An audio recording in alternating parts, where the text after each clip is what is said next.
ഹരി ഓം ശ്രീ ഗുരുഭ്യോ നമ. എല്ലാവർക്കും ഭഗവതിയുടെ അനുഗ്രഹം ഉണ്ടാവണേ എന്ന് പ്രാർത്ഥിച്ചുകൊണ്ട് സൗന്ദര്യലഹരി.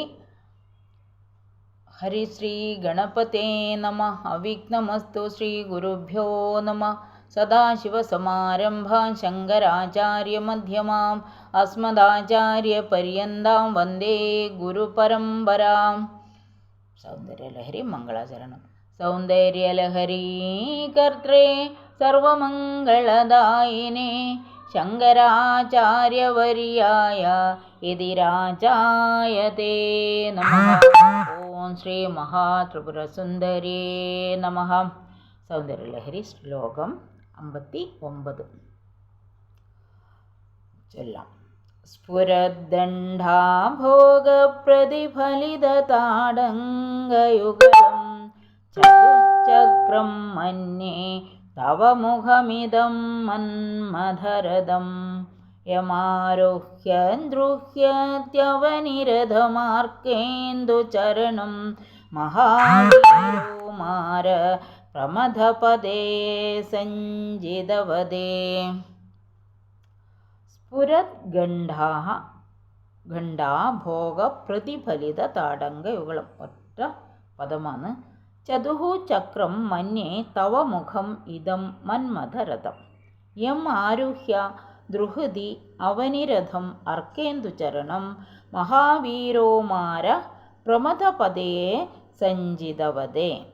പദഛേദം പറയാം, പദാർത്ഥം പറയാം. ഹേ ഭഗവതി, സ്ഫുരദ്ഗണ്ഡാഭോഗ പ്രതിഫലിത താടങ്കയുഗളം, തിളങ്ങിക്കൊണ്ടിരിക്കുന്ന കവിൾത്തടങ്ങളിൽ കണ്ണാടിയിൽ എന്ന പോലെ പ്രതിബിംബിക്കുന്ന രണ്ട് താടങ്കങ്ങളോട്, അതായത് രണ്ട് കർണ ആഭരണം, താടങ്കം എന്ന് പറഞ്ഞാൽ കർണാഭരണം, കർണ ആഭരണങ്ങളോട് കൂടിയതായ തവ നിന്തിരുവടിയുടെ ഇതം മുഖം, ഈ മുഖത്തെ, കർണത്തിൽ എല്ലാവരും എന്തിനാ കർണത്തിന് നല്ല തടങ്കയുഗളം കർണത്തിൽ ആഭരണം ധരിക്കുന്നത്? ഈ മുഖത്തെ ചതുശ്ചക്രം 4 ചക്രങ്ങളോട് കൂടിയ മന്മഥരഥം കാമദേവൻ്റെ തേര് എന്ന് മന്യേ ഞാൻ ശങ്കിക്കുന്നു. മഹാവീരഃ മഹാപരാക്രമശാലിയായ കാമദേവൻ യം യാതൊരു മുഖമാകുന്ന തേരിൽ ആരുഹ്യ കയറിയിട്ട് അർക്കേന്ദുചരണം സൂര്യചന്ദ്രന്മാരാകുന്ന ചക്രങ്ങളുള്ള അവനിരഥം ഭൂമിയാകുന്ന തേരിനെ സഞ്ജിതവദേ യുദ്ധസാമഗ്രികൾ ഒരുക്കി നിർത്തിയ പ്രമഥപദേ പരമശിവന് ദ്രുഹ്യതി ദ്രോഹത്തെ ചെയ്യുന്നു. അതായത് പരമശിവനെ വെല്ലുവിളിക്കുന്ന പോലെ, അതായത് കാമത്തെ ഉദ്ദീപിപ്പിക്കുന്നു എന്നർത്ഥം. അപ്പോൾ പരമശിവന് അത് ഒരു പ്രയാസമായി തോന്നുന്നതുകൊണ്ടാണ് വെല്ലുവിളിക്കുന്ന പോലെ. എന്നാലോ എന്നുള്ള ഒരു രീതിയിലാണ് ദേവിയുടെ ഇരിപ്പ്. അല്ലയോ ഭഗവതി, തിളങ്ങിപ്രകാശിക്കുന്ന കവിൾത്തടങ്ങളിൽ, അപ്പോൾ നമ്മൾ കണ്ണ് കണ്ടു, കർണം കണ്ടു, അപ്പോൾ കർണത്തിൽ യുഗളങ്ങൾ കർണാഭരണങ്ങൾ ഇട്ടിട്ടുണ്ട്. അപ്പോൾ ഇതിൻ്റെ ശോഭ എവിടെ തട്ടുന്നു? കണ്ണാടിയിൽ എന്ന പോലെ കവിൾത്തടത്തിൽ പ്രതിബിംബിക്കുന്ന 2 താടങ്കങ്ങളോട് കൂടിയതും എൻ്റെ ഹൃദയകമലത്തിൽ, അങ്ങനെയുള്ള ആ താടങ്കങ്ങളോട് കൂടിയ ആ കണ്ണാടിയിൽ എന്ന പോലെ പ്രതിബിംബിക്കുന്ന ആ കവിൾത്തടങ്ങളോട് കൂടിയ മുഖം എൻ്റെ ഹൃദയകമലത്തിൽ വിളങ്ങുന്നതുമായ നിന്തിരുവടിയുടെ ഈ തിരുമുഖം കാമദേവൻ്റെ 4 ചക്രങ്ങളോട് കൂടിയ രഥമാകുന്നു എന്ന് ഞാൻ ശങ്കിക്കുന്നു.